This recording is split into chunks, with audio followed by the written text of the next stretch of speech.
출애굽기 5장 1절에서 11절까지 있는 성경 말씀을 함께 보도록 하겠습니다. 출애굽기 5장 1절에서 11절 함께 읽습니다.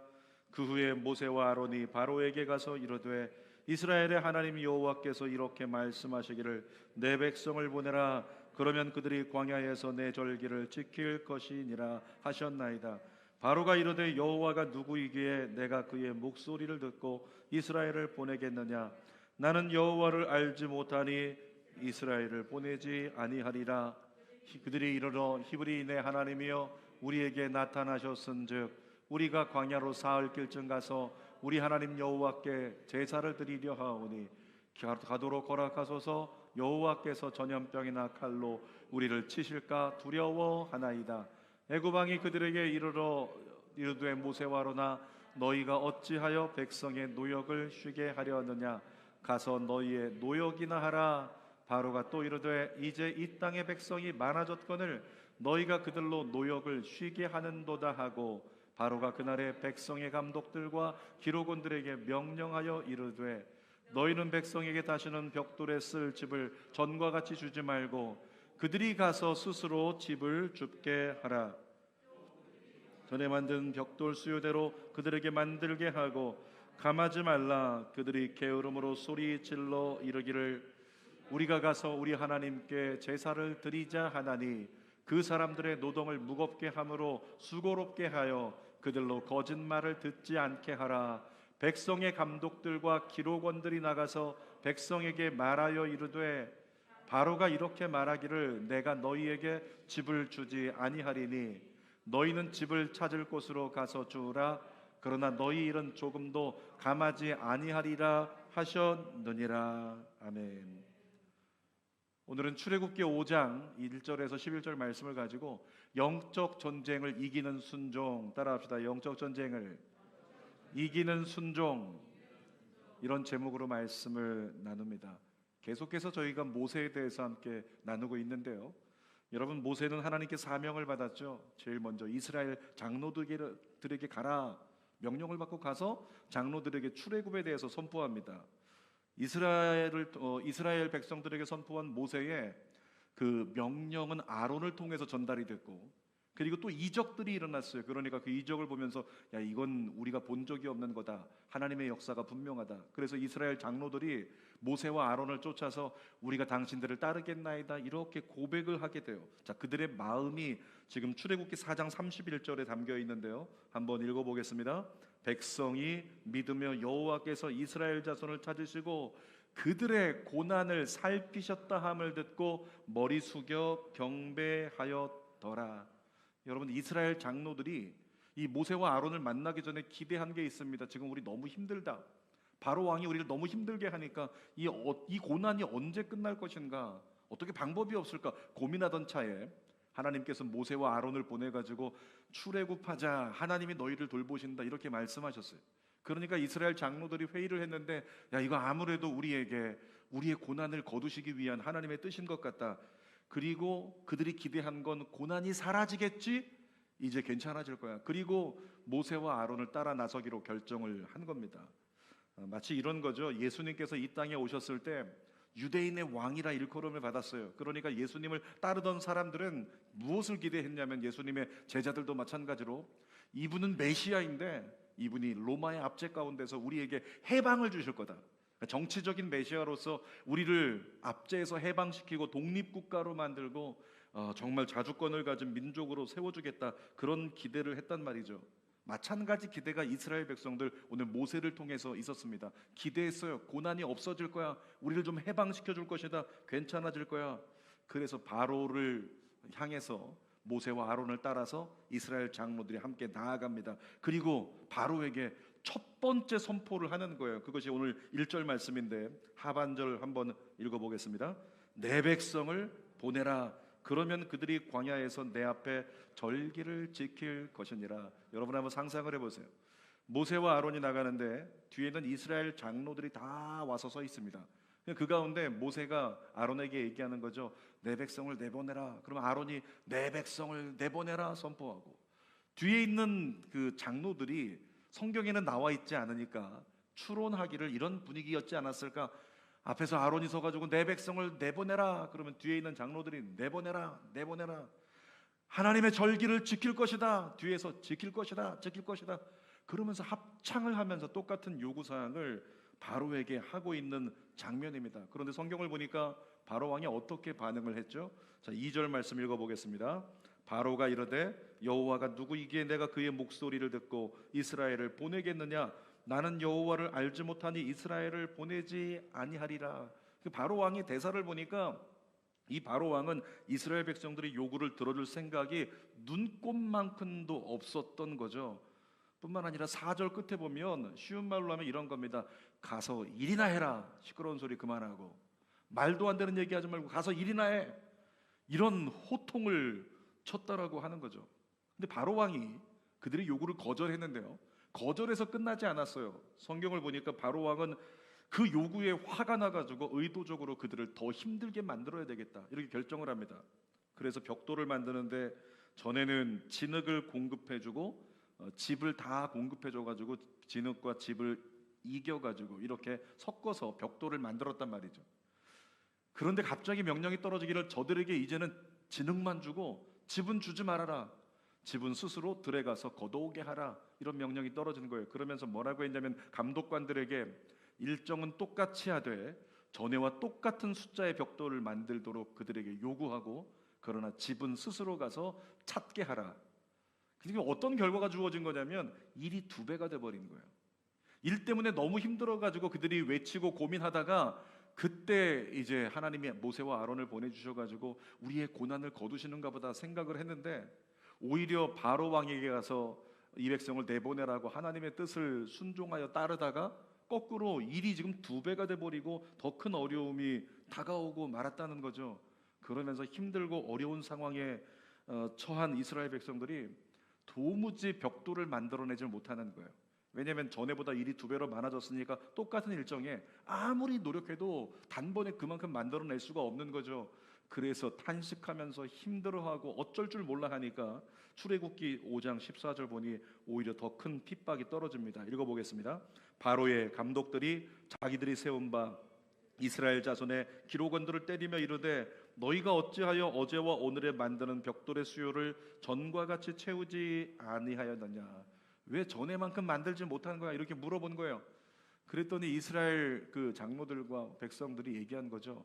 아니 힘들다고 집을 좀 달라고, 이대로는 우리가 전에처럼 만들 수가 없다고 그렇게 한탄을 한 거예요.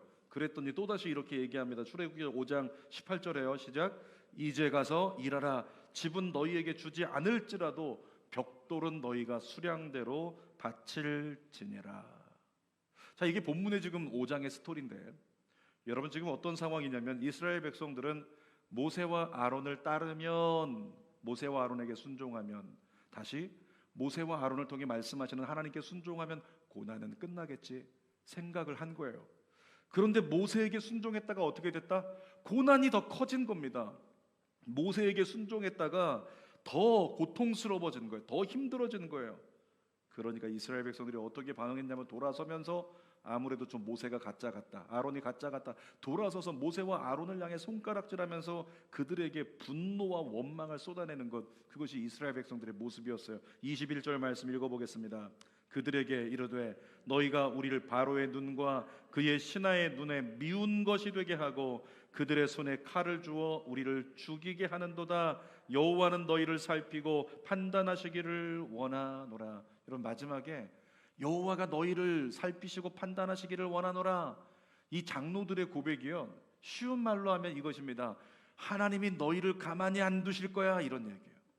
우리를 이렇게 힘들게 잘못된 길로 이끌어낸 너희들, 우리를 2배나 가중된 어려움이 다가오게 만든 아론과 모세, 하나님이 너희를 가만두시지 않을 거야, 이런 얘기를 하면서 원망과 분노를 쏟아내고 있는 겁니다.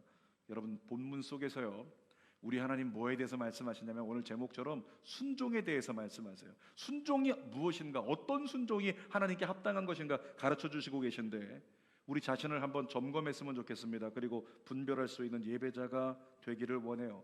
자, 첫 번째로 조건부 순종이라고 하는 게 있어요. 조건부 순종. 이스라엘 장로들이 모세와 아론의 부름에, 출애굽의 부름에 대해서 순종했습니다. 그런데 그 순종은 우리가 구분한다면 조건부 순종이었어요. 조건이 달린 순종.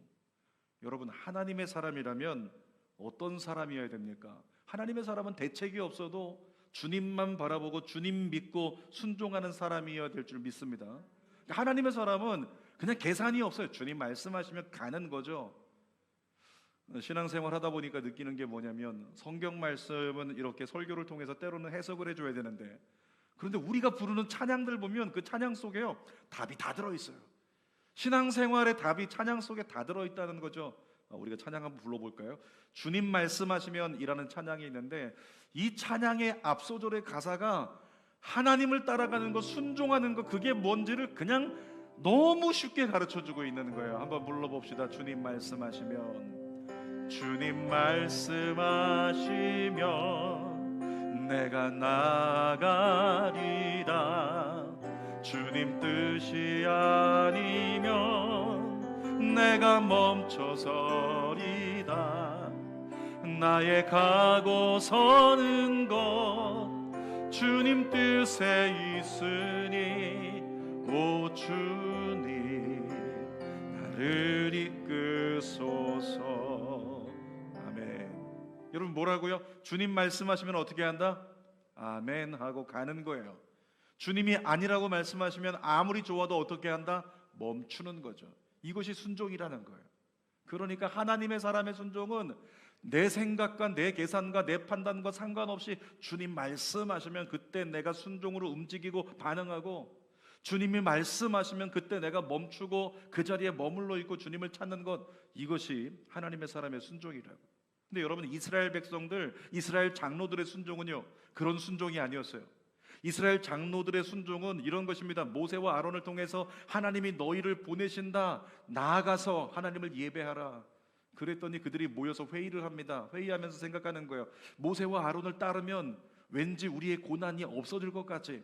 그러니까 생각하기를 이렇게 하는 것이, 모세와 아론을 따르는 게 우리에게 이득이 되겠다, 이득이 될 것 같아. 그런 계산을 가지고 모세와 아론을 따른 겁니다. 자기 계산법에 근거한 순종, 이것을 갖다가 오늘 조건부 순종이다, 이렇게 이야기를 하는 거죠. 여러분, 조건부 순종의 문제가 뭐냐면 잘 되면 상관이 없어요.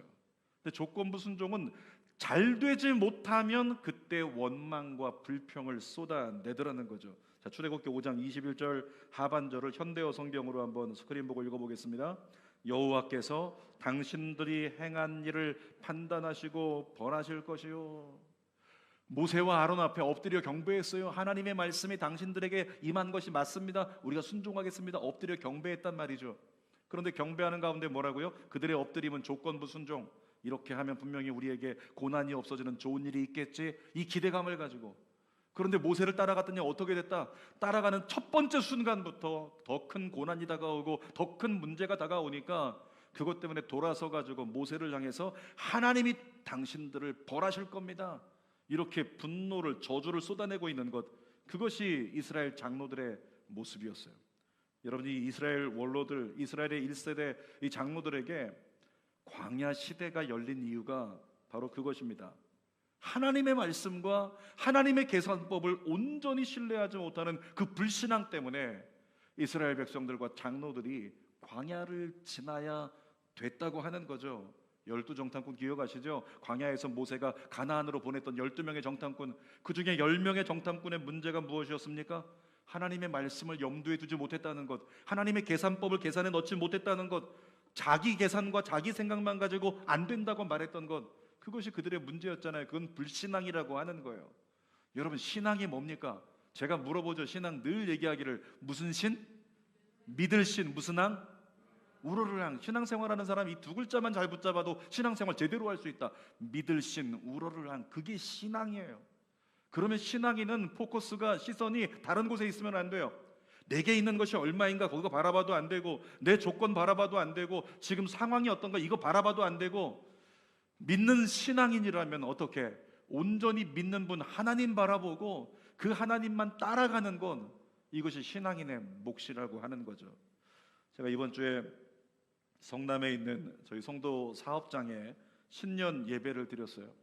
근데 거기 보니까 가족들이 다 와 있는데 큰아들이 4학년이에요. 근데 이 아이가 이제 열심히 예배 드리려고 같이 있는데 제가 설교를 할 때 우리 사업장 대표에게 이런 설교를 했어요. 신앙이 중요하다고. 신앙 제대로 붙잡고 나가면 잘 될 거라고. 그러면서 신앙 생활이 뭔지를 아들을 통해서 가르쳐 주겠다고. 그리고 제가 아들에게 질문을 했습니다. 왜냐하면 그 아들 2년 전에 저희가 에셀나무 겨울 캠프 할 때 그 아이 2학년 때 제가 제자 훈련을 했거든요. 근데 제자 훈련하면서 신앙 생활이 뭔지 아이들에게 가르쳐 줬어요. 그리고 그 한 1년쯤 뒤엔가 성도들에게도 제가 가르쳐 준 기억이 있습니다. 다른 사람 잘 기억을 못해요. 근데 2학년 때 배웠던 아이가요, 간간히 물어봤던 적도 있지만 코로나 때문에 한 1년은 물어보지 못한 것 같아요. 근데 제가 순간적으로 저도 모르게 실수를 한 거죠. 그 아이에게 또 신앙생활이 뭔지 알지? 전 알 거라고 생각을 하고 기대했는데 순간 물어보다 말고 속에서 고민합니다. 갈등하는 거예요. 이 아이가 맞추지 못하면 어떻게 하지? 이런 생각. 근데 아이에게 물어봤어요. 야, 아무개야, 그 아이 이름이 아진인데, 아진아, 신앙생활이 뭔지 아니? 물어보니까 이 아이가 잠깐 하고 고민하더니 즉각 대답합니다. 하나님 말씀 듣고 따르고 라고 얘기해요. 신앙생활이 뭐라고요? 하나님의 말씀을 듣고 따르는 거라고요. 제가 아이들에게 모션과 함께 가르쳐 줬어요. 성도들에게도 모션과 함께 가르쳐 줬습니다. 혹시 기억나시는 분이 계시나요? 저를 따라서 이렇게 한번 해볼까요? 하나님의 말씀을 듣고 따르고. 이 장난하는 게 아니고 앞으로 나란히 하는 거예요. 따라가겠다고. 다시 한번 하나님의 말씀을 듣고 따르고. 한 번 더 하나님의 말씀을 듣고 따르고. 신앙생활이 뭐라고요? 하나님의 말씀을 듣고 따르는 거예요. 내 생각이 아니고 내 감정이 아니에요. 내 어떤 경험이 아니에요. 내가 배웠던 어떤 학식이 아니에요. 그냥 하나님 말씀 있는 그대로.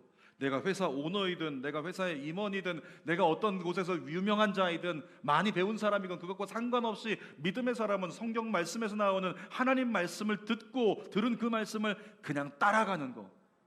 이것이 신앙생활이다라고 얘기를 한다는 거죠. 그런데 우리의 신앙은 어떻습니까? 조건부 신앙에 갇혀 있을 때가 많다는 거죠. 우리 성도들 중에서 어떤 것에 대해서 이렇게 제시를 하면 이런 말씀을 하십니다. 목사님, 제가 기도해 보겠습니다. 그리고 이제 기도를 시작하는데 어떤 분들은 조건을 달아요. 하나님, 제가 이렇게 해주시면 순종할게요. 제가 무언가에 대해서 요청을 받았는데 하나님 이렇게 해주시면 순종할게요. 하나님 저렇게 해주시면 순종할게요. 우리 연초가 되면은 선교 헌금 작정하는 시간을 갖고 선교지를 돕고 있는데, 근데 올해는 코로나 때문에 하지 않았잖아요. 근데 이제 작년 같으면 선교 헌금에 대해서 우리 작정하고 선교지를 도웁시다라고 했을 때 그때 생각하는 거죠. 하나님이 1월 한 달 동안에 저에게 매출의 증거를 보여주시면 선교 헌금할게요. 이와 같이 우리는 자꾸만 하나님께 조건부 신앙을 내세운다는 거죠. 또 어떤 사람은 이렇게 얘기합니다. 하나님 순종했으니까 잘 될 줄 믿습니다. 맞습니까? 순종했으니까 잘 될 거라고 믿어요. 근데 여러분, 거기에도 함정이 있다는 거예요. 거기도 조건부가 있다는 거죠. 순종했으니까 잘 될 줄 믿습니다 하던 사람이 나중에 안 돼버리면 어떻게 될까요? 순종했는데 왜 안 되냐고 원망하고 불평하더라는 거죠. 결국에는 자기가 생각하기에 내가 순종했으니까 잘 될 거야, 잘 돼야만 해 라고 하는 조건을 가지고 있었던 거죠. 우리 중심 안에. 그러니까 대다수의 성도들이 순종은 하지만 어떤 순종을 한다? 조건부 순종을 하더라는 거예요. 조심스러운 얘기지만 여러분, 순종해도 여전히 어려울 수 있습니다. 순종해도 더 어려울 수 있습니다. 따라합시다. 순종해도 어려울 수 있다. 더 어려울 수 있다. 여러분, 물론 순종한 사람에게는 믿습니다. 최종적으로는 하나님이 상급을 주실 거라고 믿어요. 그러나 과정은 이스라엘 백성들이 광야를 걸었던 것처럼 다윗이 왕으로서 하나님께 쓰임받기로 아멘하고 순종했는데 광야를 전전긍긍했던 것처럼 순종해도 불구하고 과정은 어려울 수 있다는 거죠. 여러분, 지난주에 예시했던 요나라고 하는 선지자 기억하시죠? 요나의 순종도 어떤 순종이었다? 조건부 순종이었어요. 요나가 니느웨로 가라고 했는데 다시스로 가는 배를 탔습니다. 이유가 뭘까요? 좋아하는 것에는 순종하고 좋아하지 않는 것에는 순종하지 않겠다, 이런 마음이 요나 안에 있었던 거예요. 그러니까 하나님 명령이 니느웨로 가라고 하니까 좋아하는 명령이 아니어서 그것을 선택하지 않고 거부해 버렸던 거죠. 조건부 순종만 하고 있는 요나 같은 존재가 있었다는 거죠. 그런데 그 요나가 어디 있어요? 제가 늘 말씀드리죠. 성경을 읽을 때 인물이 나오면 그 인물이 좋은 인물이든 악한 인물이든 상관없이 그 인물이 누구에게 있다? 내게 있다는 거예요. 내 안에 있다고요. 내 안에 누가 있어요? 요나가 있다는 거죠. 내 안에 조건부 순종하는, 좋은 것만 따르려고 하고 좋지 않은 건 거부하려고 하는, 내 마음에 들면 순종하고 내 마음에 들지 않으면 순종하지 않는, 내 어떤 생각과 경험에 따라 갈라버리는 그와 같은 자아가 우리 안에 있다라는 거예요. 그 요나를 하나님 앞에서 끄집어내어서 던질 수 있는 새해가 되기를 주님의 이름으로 축복합니다. 자기를 부인할 수 있는 믿음의 사람이 돼야 온전한 순종이 가능한 거죠. 자, 두 번째로요, 온전한 순종에 대해서 함께 나눕니다. 이스라엘 장로들이 조건부 순종을 했던 것과 달리 모세라고 하는 사람은 하나님께요 온전한 순종을 했던 사람입니다. 하나님 분명히 말씀하셨어요. 야, 바로 왕에게 가서 네가 외칠 텐데 바로 왕 듣지 않을 거다. 그럼에도 불구하고 모세는 가서 바로 왕에게 이스라엘을 내보내라고 선포했습니다. 바로 왕이 대답했죠. 그렇게 못하겠다, 거절했어요. 안 된다고 했습니다. 그런데도 모세의 마음은 어땠을까요? 괜찮았어요. 왜? 하나님 미리 말씀해 주셨잖아요. 4장에서 모세, 너는 이스라엘 백성들에게 가라. 그들이 너를 따를 것이다. 너는 바로에게 가라. 그들이 너를 따르지 않을 것이다. 이미 예고해 주셨으니까 모세의 마음 괜찮았어요. 거절당해도. 문제는 뭐냐면 하나님이 예고해 주시지 않은 사건이 벌어진 겁니다. 어려움이 다가온 거예요. 바로 왕이 이스라엘 백성들에게 노역을 더 심하게 시킨 겁니다. 2배로 힘들게 만들어 버리는 거예요. 이것 때문에 이스라엘 장로들과 백성들이 어떻게 됐어요? 모세를 원망하기 시작했죠. 그러니까 하나님이 이렇게 말씀하지 않았던 거예요. 이것까지 예고를 해주시지 않았던 거죠. 모세, 너 가서 이스라엘 백성들을 콜링해라. 너를 따를 것이다. 바로에게 가서 선포해라. 바로가 너를 거절할 거야. 이스라엘 백성들이 그 다음에 너를 원망하게 될 거다. 여기까지 하나님이 가르쳐 주시진 않았다는 거죠. 근데 이스라엘 백성들이 모세를 향해서 따라오다 말고 원망하고 손가락질하면서 하나님이 너에게 벌을 내리실 거다 이렇게 선포하니까 모세의 마음이 어땠을까요? 순식간에 흔들리지 않았을까요? 마음과 생각이 흔들려서 내가 이 백성 데려갈 수 있을까? 잘못된 순종 아니었을까? 잘못된 콜링 아니었을까? 여러 가지 만 가지 생각이 들었겠죠. 그 생각과 마음이 흔들리고 여러 가지로 복잡해지는 상태, 이걸 뭐라고 하냐면 영적 전쟁이라고 하는 거예요. 사랑하는 여러분, 영적 전쟁은 저와 여러분의 삶 가운데요 날마다 다가와요.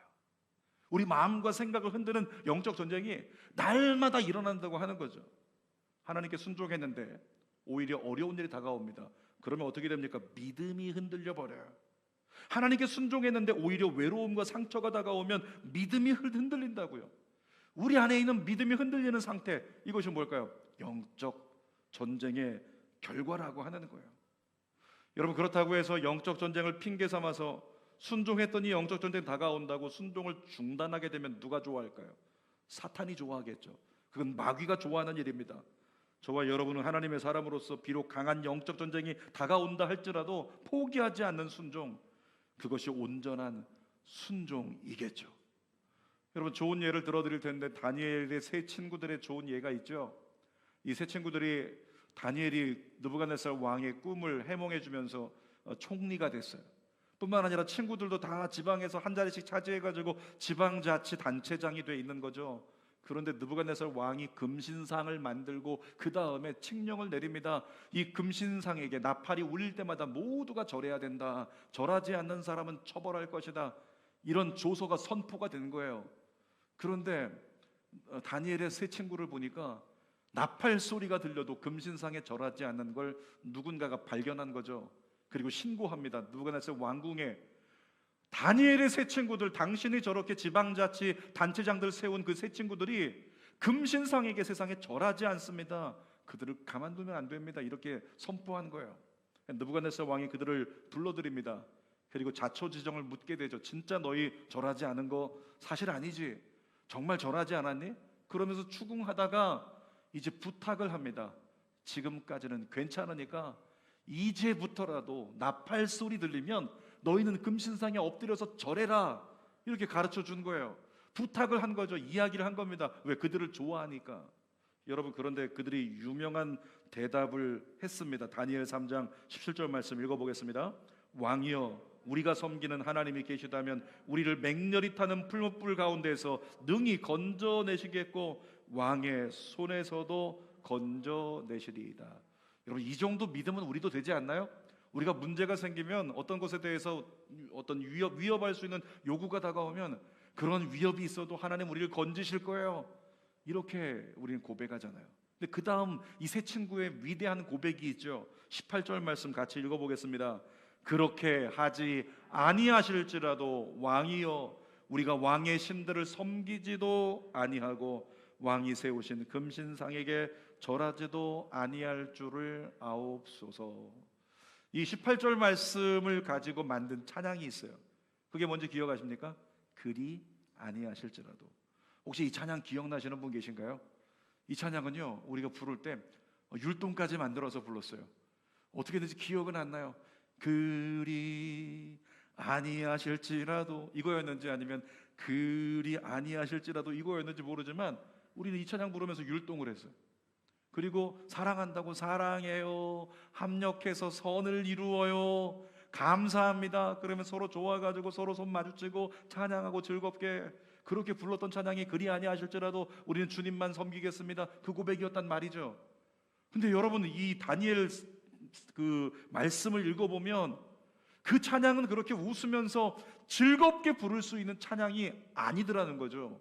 그 찬양은 어떤 찬양이었습니까? 그건 순교자의 찬양이었어요. 금신상에게 절하지 않을 것이기 때문에 우리는 풀무불에 던져질 수 있을 것이고, 그럼에도 불구하고 그 풀무불 속에서도 우리는 왕에게 절하지 않고 금신상에 절하지 않고 오직 하나님만 섬기겠습니다. 순교자의 신앙 고백이라고 하는 겁니다. 여러분, 다니엘과 세 친구 어떤 사람이었습니까? 오직 뜻을 정하여 하나님만 섬기기로 결정한 사람이었어요. 근데 금신상에게 절하지 않으면 죽인다는 위협을 받을 때 그들도 인간인데 마음의 두려움이 없었을까요? 마음의 두려움이 있었을 거예요. 예를 들어서 이런 것입니다. 만약에 지금 우리가 모여서 예배드릴 수 있는 환경이 다시 주어졌지만 나중에 정말 1년 내내 예배를 드릴 수 없는 환경이 주어진다고 생각을 해보십시오. 정말 그때는 성직자라고 직함을 가지고 있는 사람들만 교회 들어와야지, 교인 일반 평성도들은 절대 교회 오면 안 된다. 만약에 예를 들어서 그런 때가 우리에게 다가온다고 생각해 보세요. 그리고 누구라도 교회 가서 앉아서 예배 드리는 걸 걸리면 300만 원 벌금에 처한다. 여러분, 그러면 어떻겠습니까? 그럼에도 불구하고 교회 올 사람들이 있을 거예요. 그런데 마음 가운데 두렵겠죠. 떨리겠죠. 긴장할 겁니다. 혹시라도 내가 붙잡혀서 문제가 생길까 봐 그 마음 가운데 가슴 졸이는 떨리는 두려움이 있겠죠. 마찬가지입니다. 자기 목숨을 걸고 주님만 섬기겠다라고 하는 이 세 친구들이 정말로 풀무불에 던져져도 하나님 건져주시겠지만 건져주시지 않고 우리가 다 죽어도 우리는 주님만 섬기겠습니다, 이 고백을 할 때 마음 한켠에서는 두려움이 다가올 수 있었다는 거죠. 흔들릴 수 있었다는 거예요. 그 흔들림이 뭘까요? 영적 전쟁이라는 거죠. 사단이 원하는 것은 뭐냐면 두려움을 가지고 인간의 믿음의 결단과 순종을 깨뜨리려고 하는 것, 그것이 사단의 영적 전쟁입니다. 여러분, 그럼에도 불구하고 다니엘과 다니엘의 세 친구들은 어땠습니까? 죽음의 위협 앞에서도 끝까지 타협하지 않고 영적 전쟁을 이겨냈죠. 중요한 건 어떻게 그들이 영적 전쟁을 이겨낼 수 있었는가, 그 요인을 우리가 중요하게 생각해야죠. 그들이 어땠기 때문에? 그들은 신실한 예배자였기 때문에. 성경을 보니까 다니엘이 증거하고 있어요. 다니엘과 세 친구들은 뭘 했냐면 대부분의 성도들이 어떻게 살아갑니까? 문제가 생기면 그제서야 기도해요. 어려움이 생기면 그제서야 기도를 하더라는 거죠. 그리고 좋을 때 하나님께 예배하고 좋지 못하면 예배하지 않고, 그것이 인간의 모습이라는 거예요. 인간의 수준이라는 거죠. 그런 다니엘과 세 친구 어땠습니까? 그들은 항상 신실하게 아침에도 점심에도 저녁에도 예루살렘 성전을 향해서 엎드려서 기도하고, 성경에 보니까 항상 하나님께 감사했다. 여러분, 그들의 저력이 뭘까요? 늘 신실하게 비가 오나 눈이 오나 조건이 되든 안 되든 감정이 좋든 나쁘든 상관없이 늘 신실하게 하나님께 기도하고 하나님께 감사하는 예배자, 그 신실한 예배자로 살았기 때문에 영적 전쟁을 이길 수 있었다는 겁니다. 여러분이 영적 전쟁을 이겨낼 수 있는 신실한 예배자가 되시기를 주님의 이름으로 축복합니다. 따라 고백합시다. 그리 아니하실지라도 그럼에도 불구하고 순종하겠습니다. 여러분이 그런 예배자가 될지어다. 자, 중요한 것은 이제 세 번째 나눌 건데, 온전히 순종해야 될 근거가 뭐였을까? 분명히 순종했다가 문제가 다가오고, 순종했다 고통이 다가오고, 순종했다 어려움이 다가오는데, 그럼에도 불구하고 하나님의 말씀이라면 우리가 온전히 순종해야 될 근거가 있다는 겁니다. 그 근거가 뭘까요? 비록 순종하고 나서 좋은 일이 다가오지 않고 있지만, 우리의 눈에 보기에 안 좋은 일이 벌어지고 있지만, 그 뒤에 배후에 보이지 않는 곳에 하나님이 역사하고 계시기 때문이라는 거죠. 자, 성경 봅시다. 6장 1절, 출애굽기 6장 1절 읽어보겠습니다. 시작.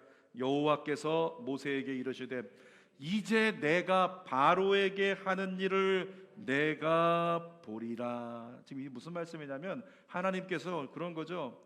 지금 모세는 지금 절망감을 느끼고 있어요. 저 이스라엘 백성들 하나님께서 불러내라고 해서 그들을 데리고 와서 바로에게 가서 선포했는데, 바로 왕이 듣지 않는다고 해서 나를 향해서 비난하면서 오히려 자기들을 위해서 생명 바쳐가지고 이스라엘을 출애굽시키겠다고 결단한 모세인데, 히브리서를 보니까 왕궁에서의 그 낙을 다 포기해버리고 이스라엘 백성들을 위해서 인생을 바치는 모세인데, 이스라엘 민족이 어떻게 했어요? 모세를 향해서 원망하고 손가락질하고, 하나님이 모세, 하나님이 아론, 너희를 가만두지 않으실 거야.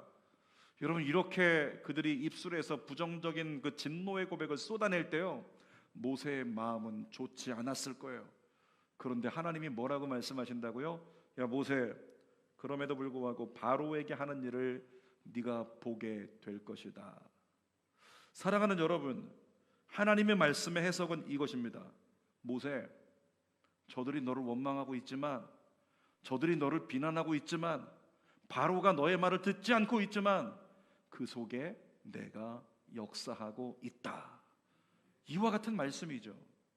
사랑하는 여러분, 여러분의 삶에 문제가 다가올 때요, 문제를 가지고 즉각 우리가 해야 되는 반응이 뭘까요? 작정 기도해야죠. 문제가 생기면 뭐 한다? 작정 기도하는 거예요. 딴 거 없어요. 문제 생기면 고민하지 말고, 문제 생기면 계산하지 말고, 문제 생기면 다른 길이 아니라 일단은 하나님 앞에 엎드려서, 때로는 새벽에만 기도하고 저녁에 일과 중에는 내가 뛰어다니면서 일을 해결하려고 쫓아다닐지라도 일단은 뭐다? 문제 생기면 하나님께 작정 기도. 그렇게 하나님께 엎드려서 기도하는 거예요. 근데 여러분, 기도가 뭐냐면 순종인 거 아시죠? 예수님 말씀하셨어요. 내 이름으로 구하라고. 그러니까 기도하는 것 자체가 순종이에요. 근데 문제가 생겼다고 하나님 앞에 엎드려서 순종함으로 여러분이 기도를 시작하면 내 눈에 아무 증거가 안 보이고 내 귀에 들리는 것이 없어도 어떻게 됩니까? 하나님은 이미 역사를, 응답을 시작하셨다라고 하는 거죠. 찬송의 답이 있다고 그랬죠. 찬송가 545장을 보니까요, 가사가 정말 잘하는 찬송이지만 놀랍죠. 우리 가사를 한번 읽어볼까요? 찬송가 545장 1절.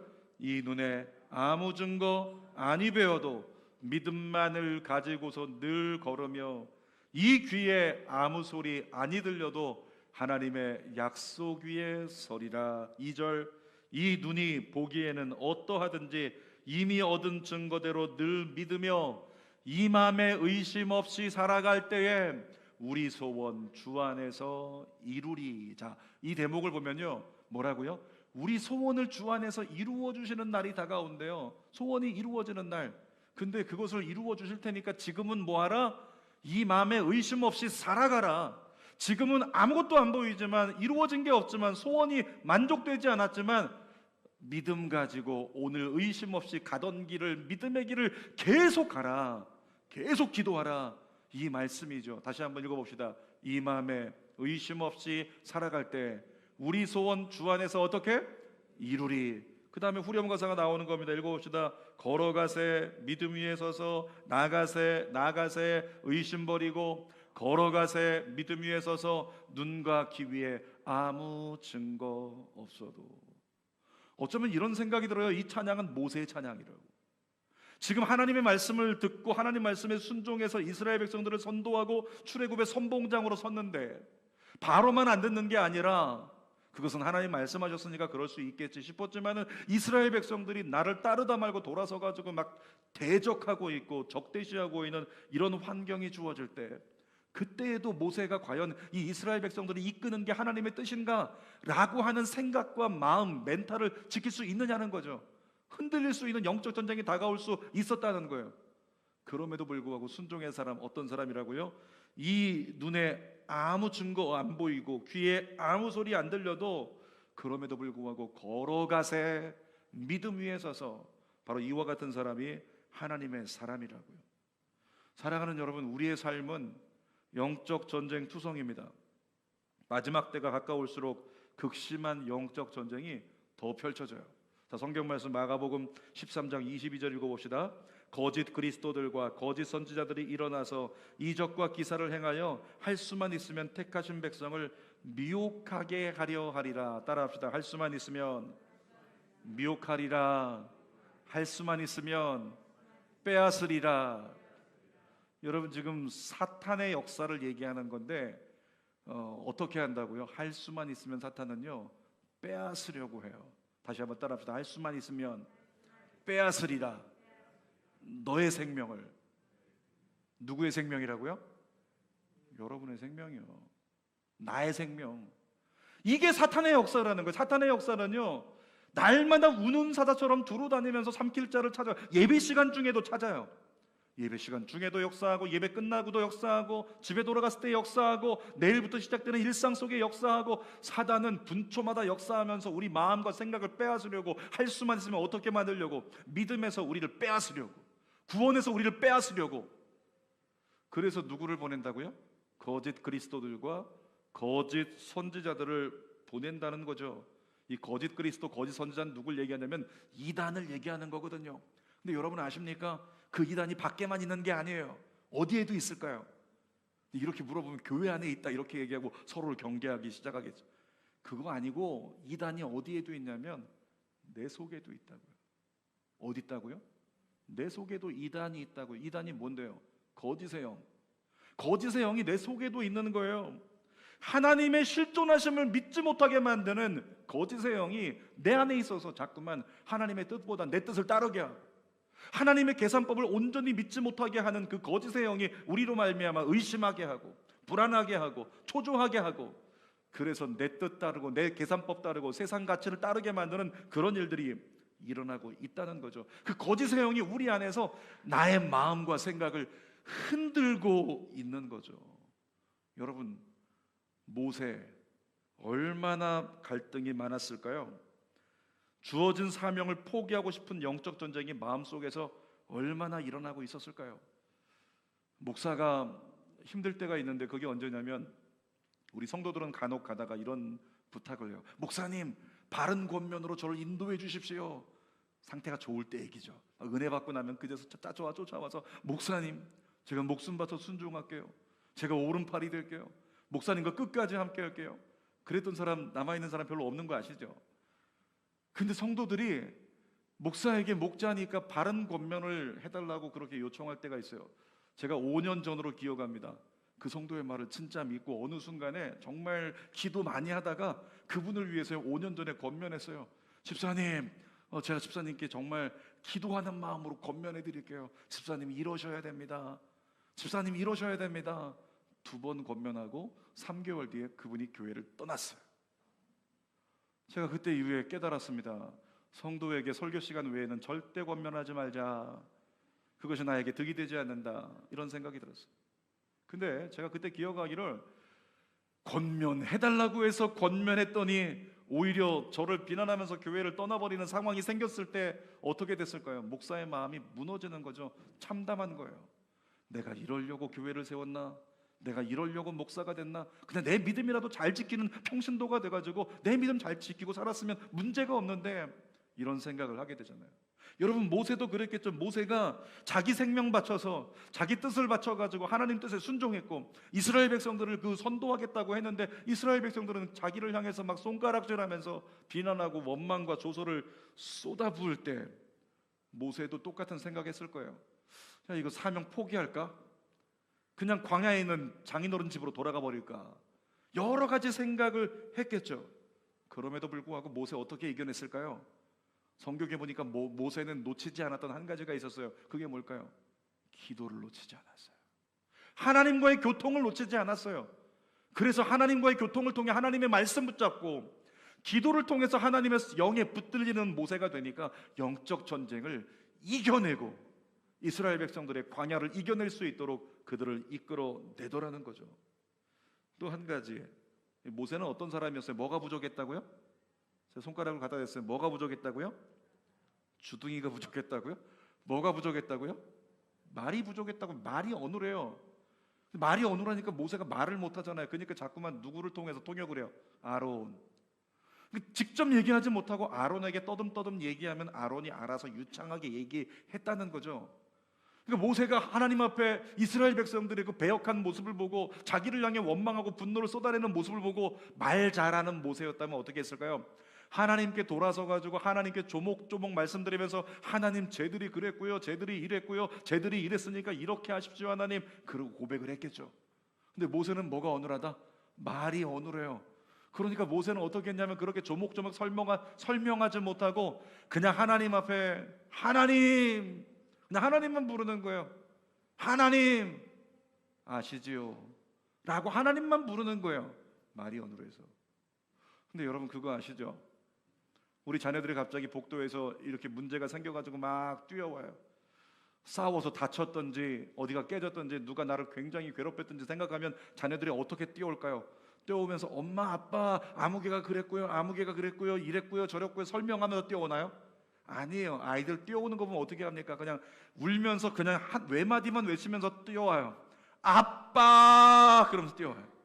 엄마 그러면서 뛰어오는 거예요. 설명할 필요가 없어요. 그냥 아빠 부르면 되는 거예요. 엄마 부르면 되는 거예요. 그러면 어떻게 됩니까? 엄마 아빠가 그 아이를 갖다가 끌어안고 그 아이를 먼저 다독여요. 안정시키고 위로합니다. 격려합니다. 그 다음에 그 아이의 문제를 해결해 주려고 노력하게 되죠. 우리 하나님도 마찬가지라는 거예요. 영적인 아버지신 하나님도 우리가 많은 이야기를 가지고 하나님께 기도할 때요, 주저리 중언부언할 필요가 없는 거예요. 그냥 하나님 부르면 되는 겁니다. 예배 시간에 나왔을 때도 하나님이라고. 모세가 하나님밖에 부를 게 없는 거예요. 탄식하면서 하나님을 부르면서 심정을 토했더니 어떻게 됩니까? 그 마음속에서 일어나는 영적 전쟁을 이겨낼 수 있는 은혜를 하나님이 주셨다는 거죠. 오늘 여러분들도 마찬가지로 기도 시간에 내가 이것저것 내용 가지고 기도한다고 떠드는 것보다 때로는 그냥 주님 앞에 하나님, 주님 이라고 하는 외마디만 고백해도 하나님이 들어주시고 여러분을 위로해 주실 줄 믿습니다. 제가 전에 경험했던 건데, 어느 공동체에 가서 기도 시간을 갔는데 장로님, 권사님, 안수사님들 이런 분들만 가득 모였기 때문에 그분들의 기도는 유창합니다. 어디서 기도시켜도 기도가 다 나와요. 근데 항상 기도 시작합니다 그러면 이제 여러 가지 기도하죠. 하나님 우리에게 성령 충만하게 해주시고 문제를 해결해 주시고 도와주시고 이러저러하게 해주시고 온갖 얘기를 다 쏟아낸다는 거죠. 근데 입술은 기도하고 있는데 그들을 바라볼 때 왠지 모르게 답답해요. 그래서 제가 기도를 중단시켰어요. 그리고 얘기합니다. 지금부터 입술로 설명하지 마라. 그리고 지금부터 그냥 하나님 앞에 주님이라고 외마디만 외치면서 마음을 한번 쏟아보자. 그리고 그날 기도를 시작했거든요. 근데 기도를 한 15분 정도 기도했는데 15분 동안 그것만 한 거예요. 주님, 주님이라고. 근데 여러분 거짓말처럼 한 5분쯤 지나니까 여성분들부터 시작해서 남성들에 이르기까지 전부 다 울기 시작하더라고요. 주님이라고 부르는데, 그러니까 우리의 기도가 설명하는 기도가 아니고 그냥 하나님 앞에 심정을 토하면 우리 마음속에서 일어나는 이 생각과 마음의 이 흔들림, 영적 전쟁, 그것에서 이겨내게 주님 우리를 도와주시고 우리의 중심을 잡아주시는 은혜가 있더라는 거죠. 모세가 그렇게 하나님을 바라보고 기도하며 주님의 말씀을 끝까지 붙잡았기 때문에 영적 전쟁을 이긴 순종의 사람이 됐다는 것, 그 사실을 여러분 모두가 잊지 말고 우리도 끝까지 믿음의 사람으로 영적 전쟁을 이긴 순종의 사람 되기를 주님의 이름으로 축원합니다. 설교 결론입니다. 오늘 제목이 그래요. 영적 전쟁을 이기는 순종. 여러분 살아가면서 영적 전쟁 없을 건 기대도 하지 마세요. 평안한 삶이 된다 기대도 하지 마세요. 계속 흔들릴 거예요. 계속 문제가 생길 거예요. 계속 마음 안 좋아지는 일들이 일어날 거예요. 계속 실망스러운 일들이 일어날 것이고, 계속 분노 감정이 우리를 찾아와서 우리를 흔들게 될 것이고, 그것이 인생이에요. 그런데 그와 같은 상황이 올지라도 이겨낼 수 있는 방법을 붙들고 나간다면 우리는 이길 수 있다는 거죠. 그게 뭐라고요? 온전히 하나님 앞에 엎드려 기도하는 것, 그리고 하나님의 말씀을 통해서 오직 예수님만 바라보고 따라가는 것, 이것이 우리에게 주어진다면 우리는 그 온갖 우리의 마음속에 하나님을 의심하고 원망하고 불신하게 만드는 그 영적 전쟁을 이겨내고 모세처럼 다시 마음 잡고 주님의 사명을 완수할 수 있는 온전한 순종의 예배자가 될 줄 믿습니다. 기도하겠습니다. 하나님, 조건부 순종에 얼마나 하나님 신물이 나셨습니까? 다시 시작하는 새해 온전한 순종으로 주님을 바라는 예배자가 되게 하여 주시옵소서. 예수님의 이름으로 기도드립니다. 아멘. 우리 두 손을 가슴에 대고 마음으로는 하나님 온전한 순종의 사람이 되게 하시고, 내 안에 요나를 내쫓아주시고, 내 안에 불순종의 근원들, 생각과 마음을 흔드는 모든 영적 전쟁들 끊어지게 도와주시고, 주님 내 안에 영적 전쟁을 이기는 순종 모세의 영을 부어주옵소서. 우리 그 마음의 소원 가지고 이 찬양 부르고 기도합시다. 주님 말씀하시면 내가 나아가리다.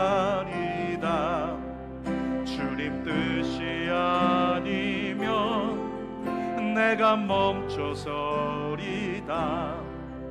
나의 가고 서는 것 주님 뜻에 있으니, 오 주님 나를 이끄소서. 한 번 더 고백합시다. 주님 말씀하시면 내가 나아가리다.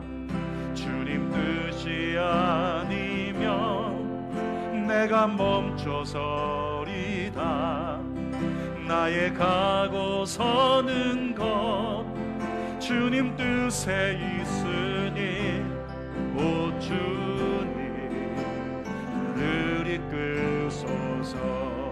한 손 들고 뜻하신 그곳에 나 있기 원합니다.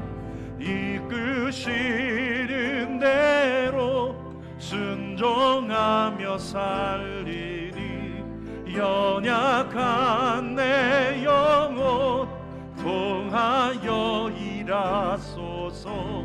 주님 나라와 그 뜻을 위하여 뜻하신 그곳에 나 있기 원합니다. 이끄시는 대로 순종하며 살리니, 연약한 내 영혼 통하여 일하소서. 주님 나라와 그 뜻을 위하여, 오 주